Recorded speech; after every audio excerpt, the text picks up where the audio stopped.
Vinicius Junior, le secret de son succès avec Carlo Ancelotti dévoilé. Bonsoir à tous et merci de nous avoir choisis pour le journal du Real Madrid de ce vendredi 13 décembre 2024. Nous l'ouvrons avec Raúl Asensio alors qu'il neigeait de se montrer actif sur le mercato hivernal. Florentino Pérez ne compte plus bouger le petit doigt en janvier prochain pour tenter d'enrôler un défenseur central pour Carlo Ancelotti. Le progrès fulgurant de Raúl Asensio a complètement changé les plans du président du Real Madrid au grand désarroi du technicien transalpin. En seulement quelques apparitions, Raúl Asensio a démontré qu'il pouvait répondre aux grandes attentes, même dans des contextes exigeants. On l'a vu également contre Liverpool et face à un certain Darwin Núñez. Fort de cette explosion, le Real Madrid prévoit déjà de prolonger son contrat pour sécuriser son avenir au club. Parallèlement, le retour imminent de David Alaba, attendu pour début 2025 après sa si longue blessure, vient renforcer le secteur défensif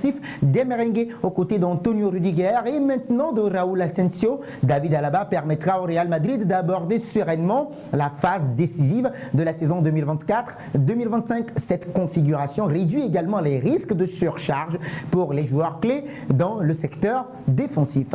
Poursuivons avec les seuls joueurs qui n'ont pas encore été blessés cette saison. À ce jour, Carlo Ancelotti a déjà enregistré plus de 27 blessures cette saison.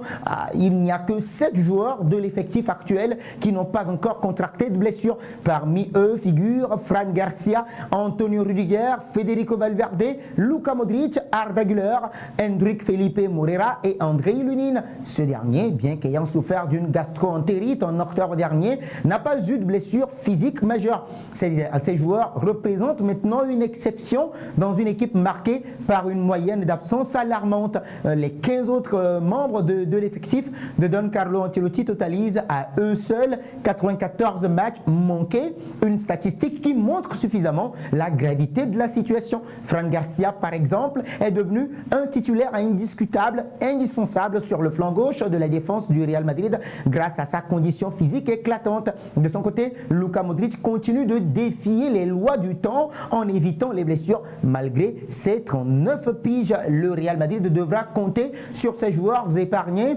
par les blessures pour maintenir ses ambitions dans toutes les compétitions, que ce soit la Liga et la Ligue des Champions.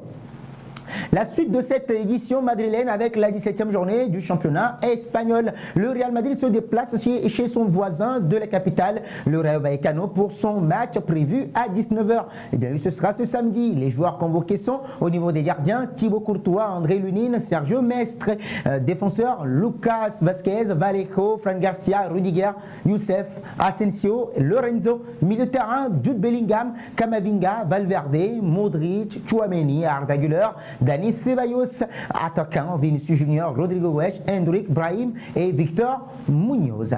Nous poursuivons avec Eduardo Camavinga. La bonne nouvelle pour les merengues après la blessure de Kylian Mbappé est de retour. En tout cas, le retour d'Eduardo Camavinga. Le Français a repris l'entraînement avec le groupe ce matin après avoir subi une lésion musculaire au biceps fémoral fin novembre dernier lors du match de Ligue des Champions contre Liverpool. Eduardo Camavinga a ressenti un pincement à l'ischio-jambier à la 55e minute du match lors d'un repli défensif. Initialement, on pensait qu'il serait absent pendant environ un mois, mais comme souvent cette saison avec les blessés du Real Madrid, le délai a été raccourci au point que Don Carlo Ancelotti a déclaré en conférence de presse ce matin que demain il sera présent. Un autre soulagement pour l'Italien est la continuité du rétablissement de David Alaba à l'entraînement avec l'équipe.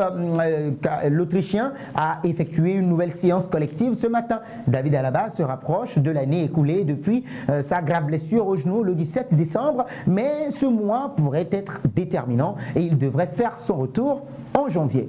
Nous terminons avec Vinicius Junior. Carlo Ancelotti n'a jamais caché son admiration pour Vinicius Junior. Lors de la conférence de presse ce vendredi 13 décembre 2024, l'entraîneur du Real Madrid a de nouveau exprimé son appréciation pour l'attaquant brésilien quelques heures avant le choc choc crucial contre le Rayo Vallecano en Liga. Le technicien transalpin n'a pas mâché ses mots, qualifiant même Vinicius Junior de meilleur joueur du monde. Nous parlons beaucoup de Vinicius, il continue d'être le meilleur joueur du monde pour nous. Il garde une humilité rare pour un joueur de ce niveau, a déclaré Carlo Ancelotti. Cette humilité, selon l'entraîneur transalpin, est ce qui distingue vraiment le Brésilien des autres joueurs de son effectif. Malgré la pression et les attentes élevées, Vinicius Junior reste constant et surtout exemplaire au quotidien. Et c'est une chose que Don Carlo Ancelotti tient à rappeler à toute fin utile. Ce sera tout pour cette édition. Merci de l'avoir suivi. Et si c'est votre première fois de nous découvrir, n'hésitez pas à vous abonner et à activer la cloche de notification pour être à la une de nos prochaines actualités sportives et autour de la Casablanca.